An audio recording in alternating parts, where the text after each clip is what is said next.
जय हिंद दोस्तों, मैं अभिषेक तोमर और स्वागत है आपका अनस्टॉपेबल लर्निंग में। तो आज हम देखेंगे उत्तर प्रदेश से रिलेटेड प्रैक्टिस सेट नंबर 8 जो जीएस से रिलेटेड होगा। ओके, तो देखते हैं प्रैक्टिस सेट नंबर 8 का पहला क्वेश्चन जो है, भारत में सबसे लंबा दिन होता है। भारत में सबसे लंबा दिन होता है 21 जून को। कब? 21 जून। Option A is the correct answer. अब 21 जून को क्यों होता है?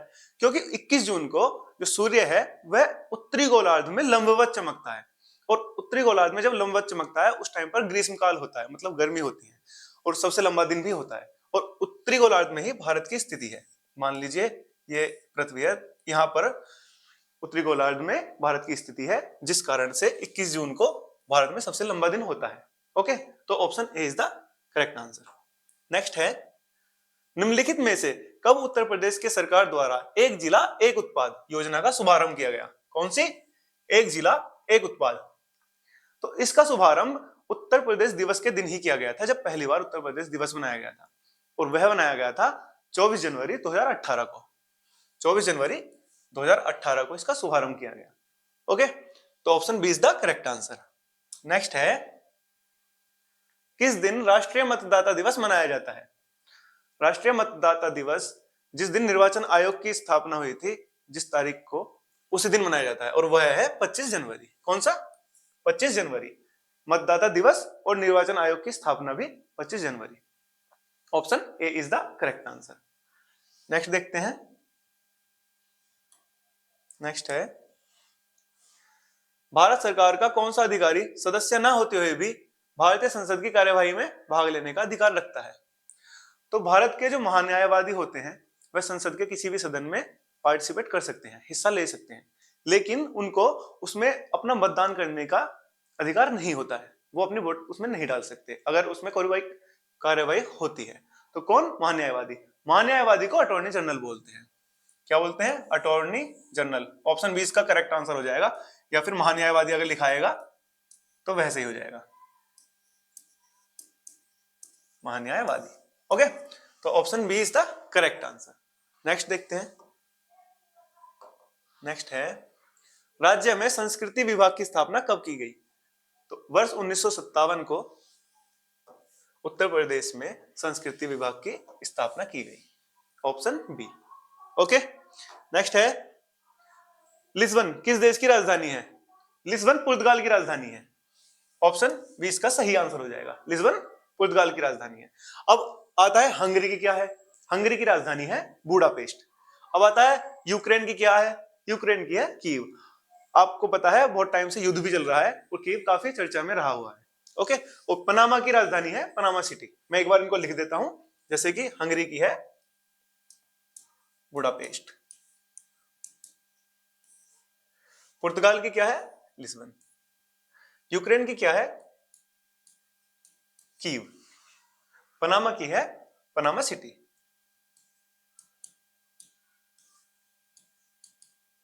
Panama city, Panama, Republic of Panama भी बोलते हैं पनामा को, और राजधानी है पनामा सिटी।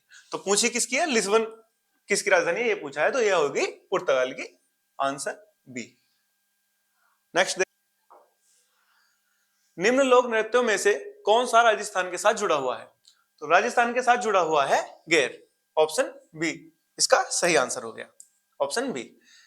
तो विधि, राउफ और झोरा ये कहां से जुड़े हुए हैं? जो विधि है यह है आंध्र प्रदेश से जुड़ा हुआ। कहां? आंध्र प्रदेश। आंध्र प्रदेश का लोक नृत्य है। रउफ कहां का है? रउफ है जम्मू एंड कश्मीर का।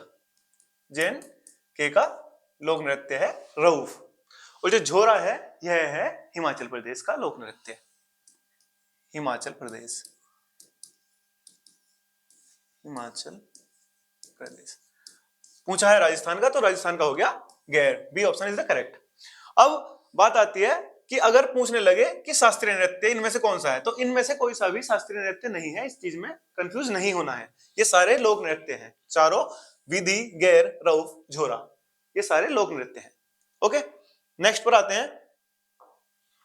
नेक्स्ट है, मानव तंत्र में इंसुलिन किसका चयापचय नियंत्रित नहीं करता है? मतलब मेटाबॉलिज्म किसका नियंत्रित नहीं करता है? कौन? इंसुलिन। देखिए, इंसुलिन जो है वो कार्बोहाइड्रेट का चयापचय करता है, साथ ही साथ वसा और प्रोटीन का भी चयापचय करता है। किसका? कार्बोहाइड्रेट का करता है, वसा का, प्रोटीन का, न्यूक्लिक अम्ल। जो न्यूक्लिक अम्ल है इसका चयापचय नहीं करता है। ऑप्शन डी इसका बिल्कुल सही आंसर हो जाएगा। ओके, नेक्स्ट है उत्तर प्रदेश किस प्राचीनतम भूखंड का एक भाग है? देखिए उत्तर प्रदेश गोंडवाना लैंड का एक भाग है जो कि एक प्राचीनतम भूखंड है। क्या? Gondwana land. Option C is the correct answer. Next है माचिस बनाने में निम्न मुख्य वस्तुओं में से किसका प्रयोग किया जाता है? देखिए जब माचिस बनाई जाती है, जो उसकी तीली पर लगाया जाता है वह होता है फास्फोरस। ओके, तो इसमें आंसर हो जाएगा option B, phosphorus is the correct answer. Okay, माचिस को जैसा कि पता है आपको, माचिस को दिया सलाई भी बोलते हैं। ओके, नेक्स्ट है किस फिल्म ने ऑस्कर 2021 में सर्वश्रेष्ठ फिल्म का पुरस्कार जीता? तो नोमैडलैंड मूवी का नाम था, नोमैडलैंड। वर्ष 2021 में ऑस्कर इसने जीता था। क्या नाम था? Nomadland. Option A is the correct answer. Next है बैरोमीटर का आविष्कार किसने किया था? देखिए बैरोमीटर का आविष्कार एवांजेलिस्ता टेरिसोली, क्या? एवांजेलिस्ता टोरिसेली ने बैरोमीटर का आविष्कार किया। अब बैरोमीटर होता क्या है? बैरोमीटर होता है वायुदाब मापी। ये वन वर्ड में भी आ जाता है। क्या? जो वायु का दाब मापे उसको वायुदाब मापी कहते हैं। और वायुदाब मापी क्या होता है? बैरोमीटर।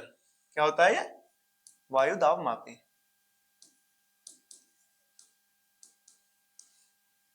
जो वायु का दाब मापे उसको वायुदाब मापी या फिर बैरोमीटर बोलते हैं। ओके, तो किसने करी?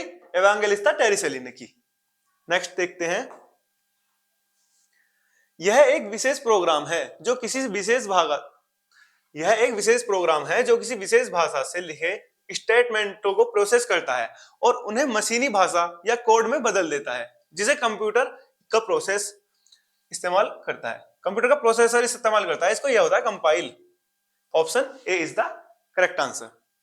ओके, नेक्स्ट है उत्तर प्रदेश पुलिस मुख्यालय के पास प्राचीन दस्तावेजों पुलिस राजपत्र की प्रतियों का एक अनमोल संग्रह होने का दुर्लभ गौरव किस वर्ष से प्राप्त हुआ? तो वर्ष 1867 इसका आंसर हो जाएगा। 1867 से इसको गौरव प्राप्त है इस चीज का। नेक्स्ट है इंडिया फॉर इंडियंस किताब किसने लिखी? देखिए CR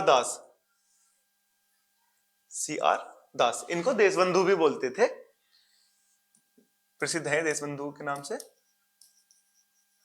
इन्होंने Bharat India for Indians, Bharat भारतीयों के लिए है, बुक की रचना करी थी। किसने? CR Das. A answer is the correct answer. Next है हेमलेट कप किस खेल से संबंधित है? देखिए हेमलेट कप टेनिस से संबंधित है। किससे? ऑप्शन बी, टेनिस से हेमलेट कप संबंधित है। कप वगैरह और राइटर्स वगैरह के नाम अधिकतर पूछ लिए जाते हैं, जैसे कि ये क्वेश्चन है और इससे पहला क्वेश्चन था, तो राइटर्स के नाम और कप के नाम याद कर लेने चाहिए। तो इसका आंसर हो गया टेनिस। नेक्स्ट देखते हैं अशोक का सिंह चतुर्मुख स्तंभ शीर्ष एक स्तंभ पर था। यह स्तंभ कहां था? देखिए आपको सभी को पता होगा, यह सारनाथ में था। कहां? सारनाथ का अशोक स्तंभ बोलते हैं। Option D is the correct. And जो ये चतुर्मुख है इसका मतलब है जो वह स्तंभ है उस पर 4 शेर की आकृतियां बनी हुई हैं, वो सभी एक दूसरे से अपनी कमर सटाए हुए बैठे हैं, सभी का मुंह एक दूसरे के विपरीत है। ओके, तो option D Sarnath is the correct answer. Next है भारत में ब्लॉक स्तर पर बनी पंचायत समिति केवल है। देखिए जो पंचायत समिति होती है ब्लॉक स्तर पर, उसका काम होता है जो ग्राम पंचायत होती है और जो जिला पंचायत होती है उसके बीच में समन्वय स्थापित होता है। वह काम इस ब्लॉक पंचायत का, ब्लॉक स्तर पर जो पंचायत समिति होती है इसका वर्क होता है। ओके, अब इसका जो कार्यकाल होता है वो 5 वर्षों के लिए नियुक्त किए जाते हैं। जो इसके सदस्य होते हैं वही अपने अंदर अध्यक्ष और उपाध्यक्ष चुन लेते हैं। तो इसका काम क्या होता है? समन्वय स्थापित करना। तो समन्वय और पर्यवेक्षी पदाधिकारी, ऑप्शन सी इसका सही आंसर हो जाएगा। ओके, नेक्स्ट है टोक्यो ओलंपिक 2020 में भारत ने कितने खेलों में प्रतिभाग लिया या कितने खेलों में प्रतिभाग किया? तो भारत ने 18 खेल थे जिनमें भाग लिया था और 69 प्रतियोगिता खेला था भारत। 69 प्रतियोगिताएं थी। ओके, तो 18 खेल थे जिनमें भाग लिया। Option C is the correct answer. Next है, ध्वनि तरंग की कौन सी विशेषता इसके तारत्व को तय करती है? देखिए, तारत्व को तय करती है आवृत्ति। ध्वनि की जो तारत्व है उसको आवृत्ति तय करती है। और अगर बात करें कि ध्वनि की जो तीव्रता होती है, ये तो हो गया पिच ध्वनि का, और दूसरी होगी तीव्रता। तो तीव्रता होती है आयाम पर डिपेंड। इस पर डिपेंड क्या होती है? तीव्रता, ध्वनि की तीव्रता। आंसर सी इसका सही आंसर है। तारत्व के लिए आवृत्ति होती है। ओके, नेक्स्ट देखते हैं। नेक्स्ट है, मयूरगुड भौगोलिक संकेत पंजीकरण प्रदान किया गया है। मयूर भारत के राज्य में स्थित है। देखिए, मयूरगुड जो है वह केरल राज्य में है। केरल राज्य के इडुक्की जिले में। कहां? इडुक्की जिला है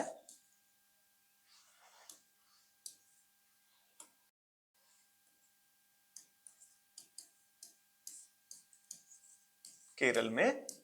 और यह भौगोलिक टैग जो है, जीआई टैग जो है, वर्ष 2019 में प्रदान किया गया था। कब किया गया था? वर्ष 2019 में मिला था। ओके, तो कहां है? केरल में। Option A. अगर पूछे कि पर्टिकुलर अगर स्थान का ही नाम पूछे तो क्या हो जाएगा? इडुक्की। ओके, मयूरगुड याद रखें, अच्छा क्वेश्चन है। नेक्स्ट देखते हैं।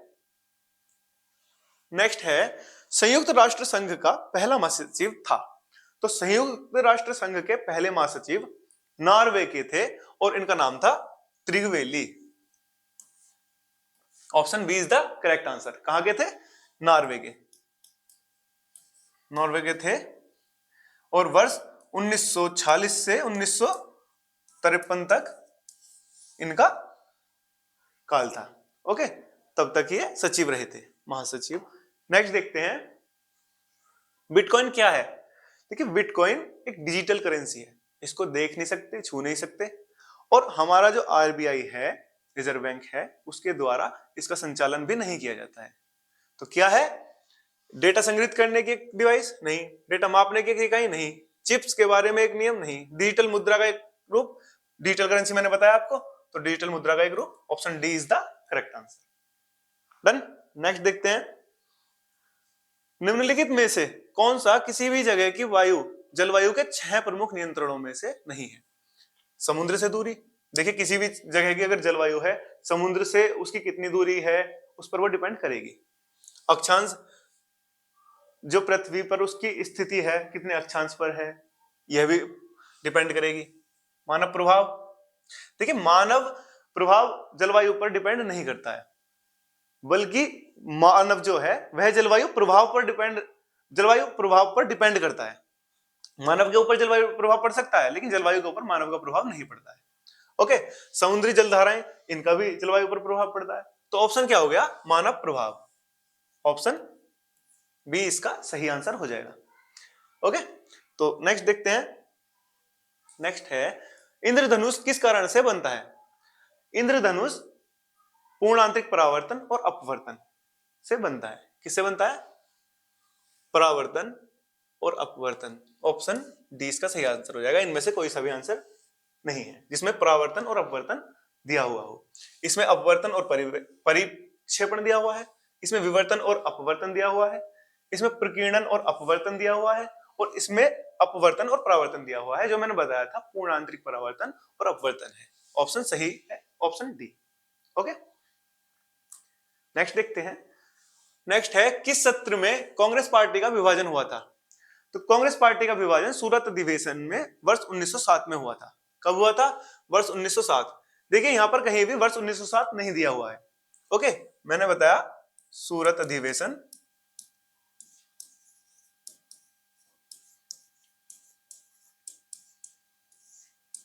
1907 में हुआ था। ओके, और रास बिहारी बोस को अध्यक्ष चुना गया था। रास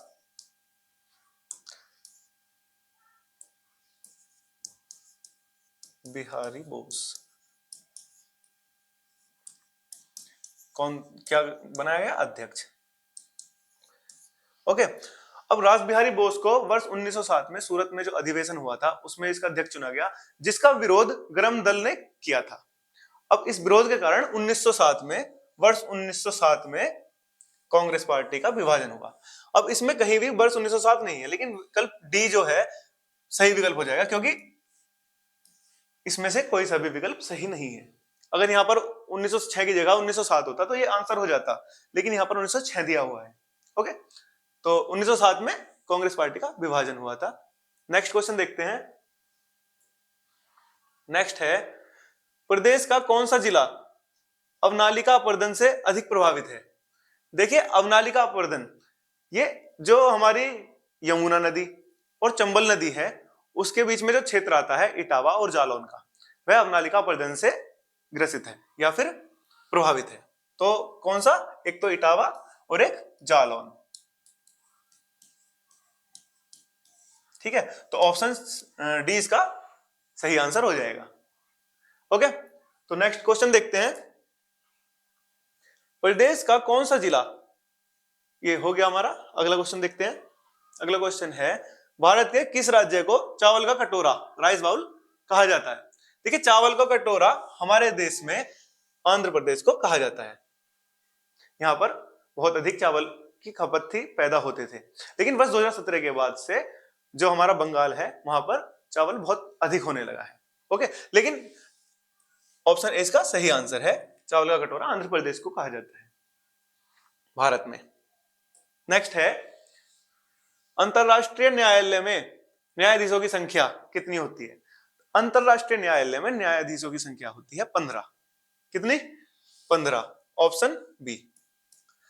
अगर क्वेश्चन पूछने लगे कि अंतरराष्ट्रीय न्यायालय जो है उसमें न्यायाधीशों का कार्यकाल कितना होता है, तो ये 9 वर्ष के लिए चुने जाते हैं, होते हैं। कार्यकाल 9 वर्ष हो जाएगा। अंतरराष्ट्रीय न्यायालय में न्यायाधीशों की संख्या हो गई 15 और उनका कार्यकाल हो गया 9 वर्ष। ऑप्शन बी इसका सही आंसर हो जाएगा। नेक्स्ट देखते हैं, उत्तर प्रदेश वन निगम कब स्थापित किया गया? देखिए, 25 नवंबर 1974 को उत्तर प्रदेश वन निगम स्थापित किया गया। उत्तर प्रदेश वन नियम 25 नवंबर 1974 को उत्तर प्रदेश वन नियम अधिनियम, उत्तर प्रदेश वन निगम अधिनियम के तहत किया गया था। ओके, ऑप्शन ए 25 नवंबर 1974। देखते हैं नेक्स्ट क्वेश्चन। लोकप्रिय त्योहार चावोथ किस भारतीय राज्य से संबंधित है? देखिए, चावोथ जो है वह गोवा से संबंधित है। Option B. गोवा में जो गणेश चतुर्थी है उसको ही चावोथ बोलते हैं। किसको? गणेश जी की पूजा होती है, गणेश चतुर्थी होती है, उसी को गोवा में चावोथ बोलते हैं। क्लियर? तो option B Goa is the correct answer. Next पर आते हैं, भारत में कागजी नोट मुद्रा जारी करने का पूर्ण अधिकार किसके पास है? देखिए, आरबीआई के पास ही है अधिकार है कि वह मुद्रा जारी कर सकता है, कागजी नोट जारी कर सकता है। क्या? Option B, Reserve Bank of India, RBI, Reserve Bank of India. Next देखते हैं, अंतरराष्ट्रीय संगठन ब्रिक्स बैंक का मुख्यालय कहां अवस्थित है? देखिए, जो ब्रिक्स बैंक है इसे न्यू डेवलपमेंट बैंक भी बोला जाता है। क्या? न्यू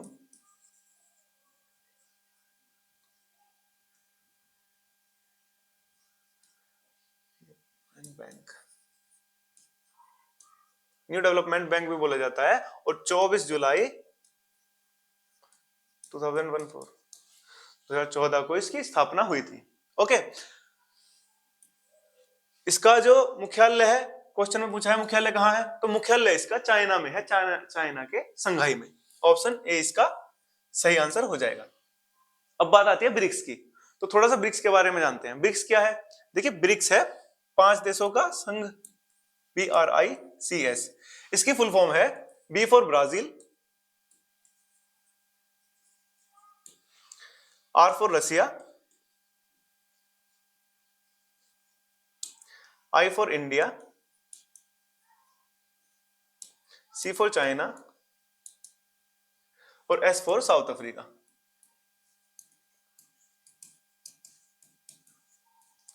अब देखिए ब्रिक्स जो है पहले था ब्रिक, BRIC, केवल BRIC था। इसकी स्थापना हुई थी वर्ष 2009 में। जो साउथ अफ्रीका है, साउथ अफ्रीका जुड़ा था वर्ष 2010 में, उसके बाद से बना ब्रिक्स। ये कब जुड़ा था? साउथ अफ्रीका जुड़ा था 2010 में। ओके, तो क्वेश्चन क्या था? क्वेश्चन था ब्रिक्स बैंक का मुख्यालय कहां है, तो वह है संघाई China. Option A is the correct answer. Next देखते हैं, सामान्यतः जीव अपना स्थान बदल सकते हैं, किंतु निम्न में से कौन सा जीव स्थान नहीं बदल सकता? देखिए पेरिफेरा वर्ग का स्पंज, पेरिफेरा वर्ग का स्पंज जो है वह खारे पानी में रहता है और इस पर बहुत सारे छिद्र होते हैं। ओके, लेकिन ये अपना स्थान जो है नहीं बदल सकता। तो पेरिफेरा संघ का ये क्या है? जीव है। किसका? पेरिफेरा संघ।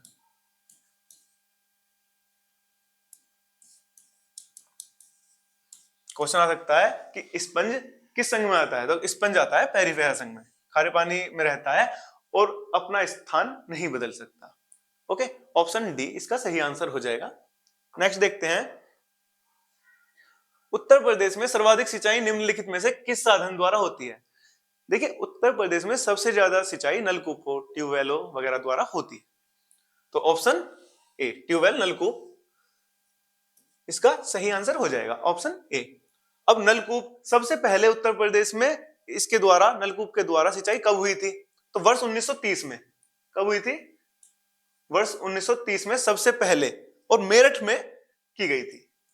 1930 में मेरठ में नलकूप द्वारा सिंचाई हुई थी। ओके, तो उत्तर प्रदेश के लिहाज से यहाँ पर 3 क्वेश्चन हो गए हैं। कौन कौन से? एक तो सबसे ज्यादा सिंचाई किसके द्वारा होती है? नलकूप, ट्यूबवेल वगैरह द्वारा। दूसरा है सबसे पहले कब हुई थी? तो वर्ष 1930 में हुई थी। कहां हुई थी? तो मेरठ जिले में हुई थी। ओके, तो नेक्स्ट क्वेश्चन देखते हैं। नेक्स्ट है, हाल ही में किसे राष्ट्रपति द्वारा चुनाव आयुक्त नियुक्त किया गया? देखिए राजीव बंसल, ये राजीव बंसल नहीं है, राजीव कुमार आएगा यहाँ पर, राजीव कुमार। राजीव कुमार जी हैं जिन्हें हमारा चुनाव आयुक्त नियुक्त किया गया है फिलहाल में। इनसे पहले कौन थे? इनसे पहले थे अनूप चंद पांडे। ओके, इससे पहले थे ये, और फिलहाल में कौन है? राजीव कुमार। ऑप्शन सी इसका सही आंसर हो जाएगा। ओके, नेक्स्ट देखते हैं, भारत में लोधी वंश का अंतिम शासक कौन था? देखिए लोधी वंश वर्ष 1451 से और 1526 तक था। ओके, स्थापना किसने की थी? इसकी स्थापना की थी बहलोल लोधी ने। किसने? बहलोल लोधी ने की थी। कब की थी? 1451 को की थी, क्योंकि स्टार्टिंग तब से ही थी, और 1556 तक ये था। क्वेश्चन पूछा है कि अंतिम शासक कौन था, तो इब्राहिम लोधी लोधी वंश का अंतिम शासक था। ऑप्शन ए इसका सही आंसर हो जाएगा। इब्राहिम लोधी किसका पुत्र था? क्वेश्चन आए तो सिकंदर लोधी इसका पिता था, इब्राहिम लोधी का। तो option A Ibrahim Lodhi is the correct answer. Okay, तो ये था आज का हमारा प्रैक्टिस सेट नंबर 8। तो देखते हैं। जय हिंद।